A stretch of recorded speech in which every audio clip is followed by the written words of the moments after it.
So, ladies and gentlemen, from Canada to Canada. We're staying in Canada because I want to introduce you to Rob Longley. He is the CEO and Managing Director of Ardiden. Now, Ardiden is an ASX explorer up in Canada, got some really, really interesting gold projects, a little bit on lithium as well. Rob, welcome to the Virtual Gold Conference. Great to see you. I'm excited about what you're building over there. So let's start off with the Ardiden story. Thanks, Kerry. Yeah, we're excited too. So good to spread some of that excitement around and let people know why Ardiden's in Canada. And it probably follows on from what you just talked to Ian about, why Matador in Canada. A lot of good reasons for that. And I can run you through that in just a few quick slides and take your questions as you go through. Ardiden, just quickly, there's a disclaimer there just to cover our bases there. Ardiden is smack bang, I guess, in the middle of Canada geographically. That's us in the middle in Ontario, where our gold project is called the Pickle Lake Gold Project, which we own predominantly 100%. We can explain that down the track.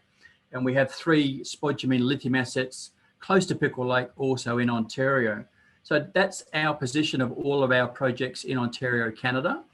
And to put that in perspective to Ian, Ian's out here on Newfoundland with Marathon, and there's a lot happening on Newfoundland out in the east, as there is, if you look across the whole of Canada and North America, there's Australians investing and doing good work from east to west, mostly along the south. As you go north, it gets very, very cold and remote, but, Bill's up at Pogo in Alaska, and there's others doing some good work. This is just a gold map, really. So there's a lot of gold projects throughout Canada, as well as other minerals. And that's why Ardiden's in Canada. It's a great greenstone, great geology, and a great investment regime. Yeah, and for those listening, the Pogo Gold Mine, that's Northern Star, one of Australia's largest gold companies. And you've also got Red Lake with Evolution, another big.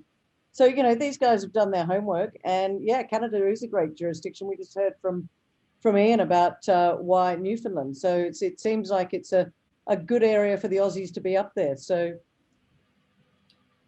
yeah, and there's good synergies between, there's a lot of Canadians in Australia as well, right? So the stock markets, the investment fraternity, the knowledge, the skill base is all very compatible and interchangeable. So it's about the investment market and the jurisdiction of the geology. As a geologist myself, we're working in Archean greenstone terrains, which is very similar to how we're brought up. And for Ian and others, the fiscal regime in Canada is very straightforward and safe for them to work with as well. So it makes a lot of sense. It's not everyone's cup of tea, but I think when you start to see this number of Australian companies doing everything from junior through to production in Canada, you've got to start to think, well, that is a good place to invest if you want to put together a project of scale.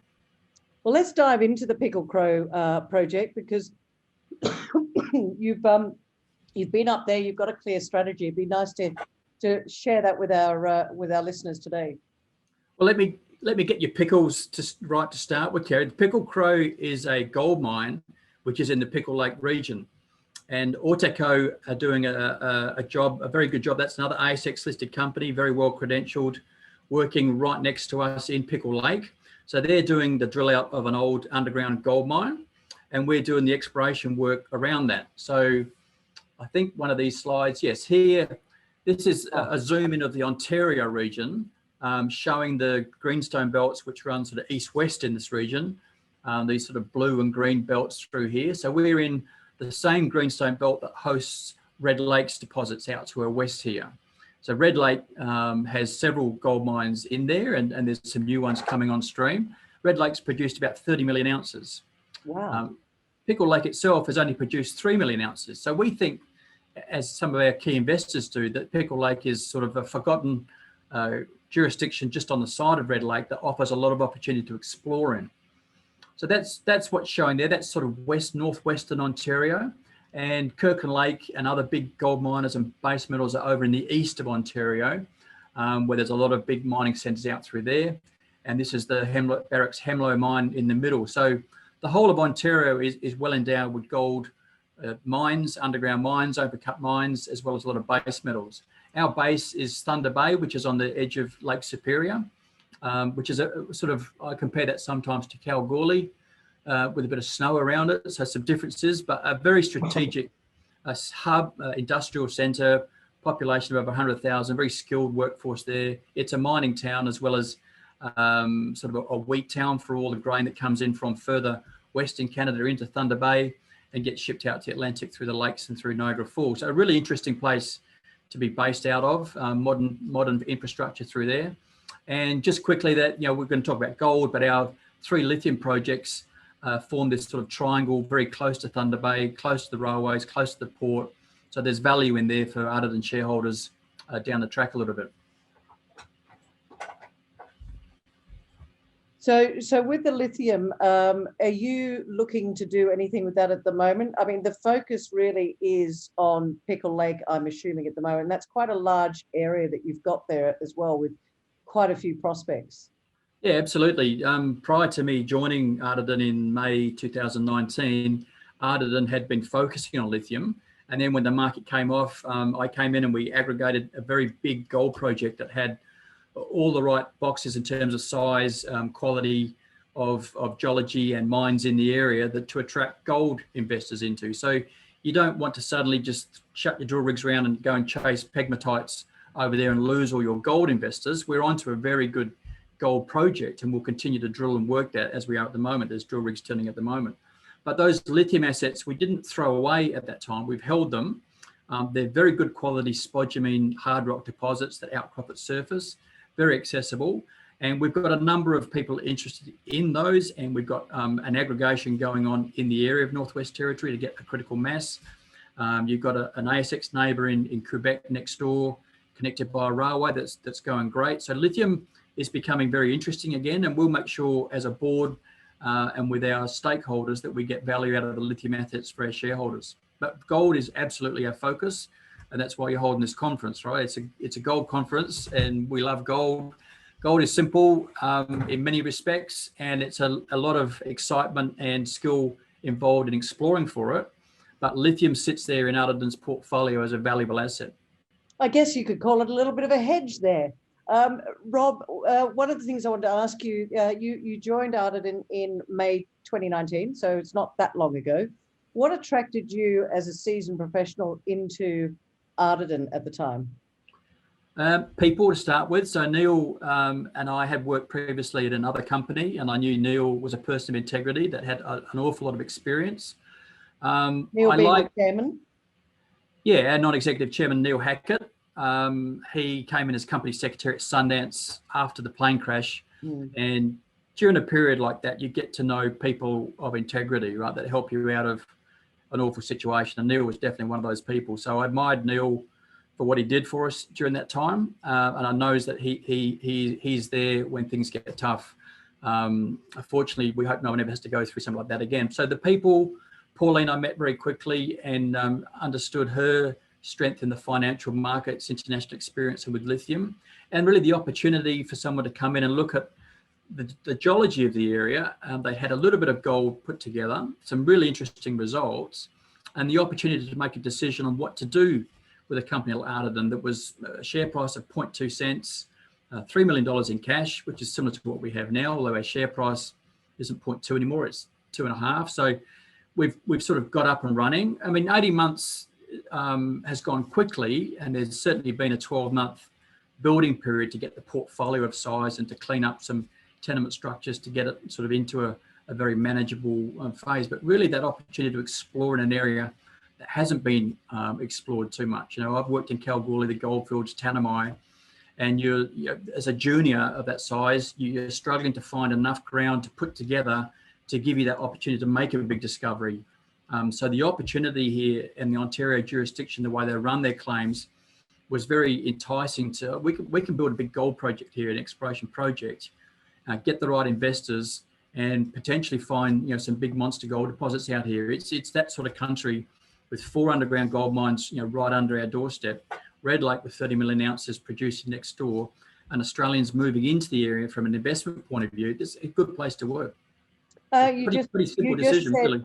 You just said monster, potentially monster. Do you think that this area that Ardiden have got at the moment is so underexplored there could be opportunity? I mean, because I'm looking at it from an investor point of view. You know, right now, junior explorer, you've got your land. What's happening? You're drilling at the moment. Why do you think that this is so potentially prospective? Well, if you look at analyze the gold mines that have been worked at Pickle Lake, some of them go down very deep below surface, and they're very high grade.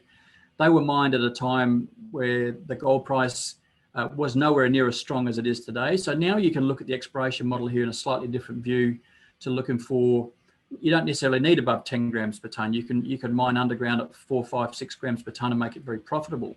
So the geology is there, and the footprints of these ore bodies is quite small. So you've got to have the techniques and the technology to explore, as we do in Western Australia, explore undercover of sorts, you know, through regolith. Here you're exploring through slightly difficult terrain with lakes and freezing lakes and ice. But the technology is there now with airborne magnetics, radiometrics, spectral imagery, as well as eventually drill testing. So, and the appetite is there. You know, the gold industry has been strong, you know, for well over a year. There's the appetite for investment. And this is when the big companies really like to see juniors out aggressively exploring in places to find those or to snag one of those monsters. I mean, then eventually you'll probably need their investment to drill it out and to find something of size. But if you take Dixie project not far from us, between us and Red Lake, Great Bear Resources have got hold of a monster there in old ground that was owned by a major that they thought there was nothing left there. So there's examples, tangible examples going on right here and now in that jurisdiction, which has given investors a massive return on their input. So it's gold country, and it's a good time to be exploring for gold, and we've got a good package to do that. How did you come across these packages? Has it had much drilling on it in the past? Not all of our ground. Maybe if I jump to this slide, Kerry, the sort of map that I've got there shows from the green bananas, as we call them, is all your greenfield properties, which have very little drilling. They have sort of sporadic prospector type samples, a little bit of geochem that indicate they're in a gold anomalous area. The brown or orange areas are brownfield structures which continue along from those underground gold mines I said are in the area. There's 4 underground gold mines there. So they're the extensions beyond what was mined out, which we're exploring. And then the purple areas are stuff where there's an existing JORC resource, or what they call a historical estimate, which was done pre-JORC 2012. So, you know, there's 110,000 ounces of JORC at one of our prospects called Casagiminus, which we drilled last summer. And there's another just under 100,000 at 5.8 grams up at Dorothy Dobie, which is the purple stuff in the northwest. So there's a lot of structures through here where previous TSX listed companies have gone in and done a couple of years of drilling, shallow drilling usually, a lot of it sort of not quite sure the quality of their assays. And they've left these hints of gold on these structures, but never really had the investment or the opportunity to go in and do it well and do it properly and do it thoroughly. So we're hoping that Ardiden will get to the next level, increasing the growing strength, get some results at our first 2 prospects, to give us the opportunity to go into, you know, over 20 of these sort of prospects, which we've identified through geophysics and old sampling, to give you your best chance out of those 20 odd prospects. One of those just might be that monster. You mentioned technology a moment ago. Rob, is that helping you with identifying some of the targets? And because this has been looked at before, but I guess back in the day, there was not the technology that we have these days to be able to, I guess, fine tune where you're going to drill, because drilling is not cheap, is it? No, but ultimately that's where you've got to do. But you've got to use that technology beforehand to make sure where you put your drill rig, you're in the best possible position to find that. Yeah, gold is elusive. You know, you can have the best structural mapping. The geophysics says drill there, and there's nothing there. And then the driller might come in one day, drill in the wrong spot, and he finds the monster out of luck. That's gold, right? Lithium is very different. The pegmatite is usually outcropping or iron ore, as we worked in before. It's kind of boring from that point of view. So gold is exciting and it's of high value because it's hard to find, but the resolution of things like airborne geophysics has come a long way. So we're able to peel back and get a much better definition of local areas, so you can pinpoint your drill holes in specific places rather than a general area. Yeah. So we've done that at what we call our New Patricia property, which has a very exciting targets in there which have been recognised by a few people.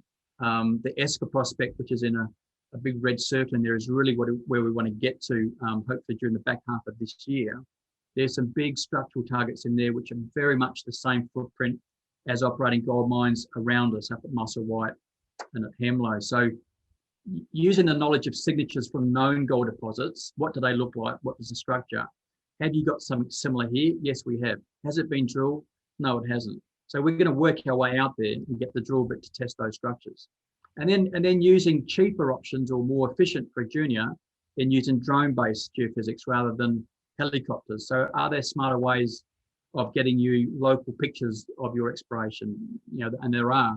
Ultimately, it could be things like high size, which is expensive when you have a bigger balance sheet. They can come in once you've proved the ground, you understand what you're looking for, as they've used at Northern Star and at Darlow as well. Very useful for stepping out from a known underground mine into other deposits that you normally wouldn't explore for. So the technology has certainly come a long way, as has geochemistry at the other end.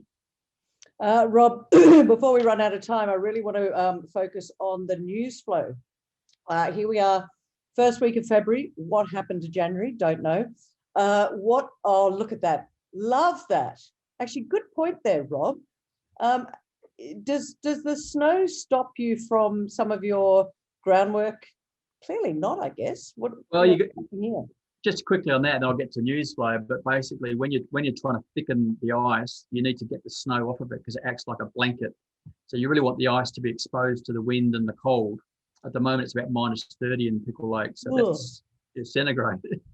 So what the guys are trying to do there is where we're going to be drilling on those drill pads, they're clearing the snow back so that the ice thickens up, and we pump water out onto that to thicken the ice further. So when we bring the drill rigs onto it, you've got a good, nearly a metre thick of ice there to sustain the drill rig. So you actually put, so you clear the snow, you clear the top layer, the blanket as you call it, and then you throw water over the top to thicken the ice so you can put the rigs on. Yeah, that's one way of describing it, Kerry. There's a bit more science to it, and there's a lot of engineering around it. But yeah, basically you almost get a sprinkler there, and you spray water out of a hole to start laying water on to thicken the ice up. Yep, exactly. Wow. Okay, love that. Yep. Right, let's go into news now. As I say, we're already the first week of February. Has COVID impacted some of your workflow at all? Yes and no. It hasn't stopped us, but we've had to be very careful with the way we manage the in and out of our drill crews and our staff. So we've got protocols, we've got PPE, we've got testing, all that sort of stuff. But the all across Canada, they're trying to keep exploration and mining going as we are here. They know that's a vital part of the business. It's sort of somewhat, it hasn't helped us engage the First Nations as much as we'd like to. They generally would like to work for us, and having them work for us is good because they see what we're doing responsibly. So they're somewhat vulnerable in terms of COVID coming into their communities. So we've had to work around that for the time being, but we've got a drill rig working, right? So in terms of news flow, we started drilling about a week ago at South Limb, which is our next gold prospect after Casagiminus. And then we've got about 7 or 8 holes to drill at South Limb, which is alongside an old gold mine, Donna Lake. So during this quarter, we'll have results and news flow from South Limb. Then we'll bring the drill rig back across to cast onto that ice that you saw being prepared in the previous slide. And we'll do a larger program there under an area which really hasn't been drilled before because nobody's been on the ice to drill before. They've generally done summer campaigns and haven't been able to get out into that strike extension of the ore body. So there's some sniffs out there from the edge of the lake, but no one's ever really gone out and followed the structure through the middle of, below the lake, which is about sort of 2 meters deep. So it's not a big, deep lake. It's relatively straightforward, but it takes someone with the commitment and sort of the will almost to get out there and do it in these sort of -30 degrees temperatures, which is the team we've got. Rob, we've only got 1 minute left, so I really want you to explain to our listeners why now is a really good time for them to sit up and take notice of what Ardiden's up to. Well, look at who else is in Canada. There's some good people coming in there, so it's obviously a good place to invest. We've got good news flow coming from the drill rig. So we've got drill rigs on the ground, and we plan to be expanding that as we move forward. And we've got that opportunity of making that big discovery. And finally, we've got lithium, which can add value as well. They're 4 good reasons for you. How's that, Kerry? Keep I it think simple. that's an absolutely excellent way, and we'll probably see you at the end of the day in the Zoom networking room, where if you've got questions for Rob, make sure you join into the Zoom networking room and he will answer them later on today. Rob Longley from Ardiden, ASX code ADV. There are his contact details if you want to reach out. Great investor update for us. Thanks so much, Rob. Thanks, Kerry. Thanks for your audience.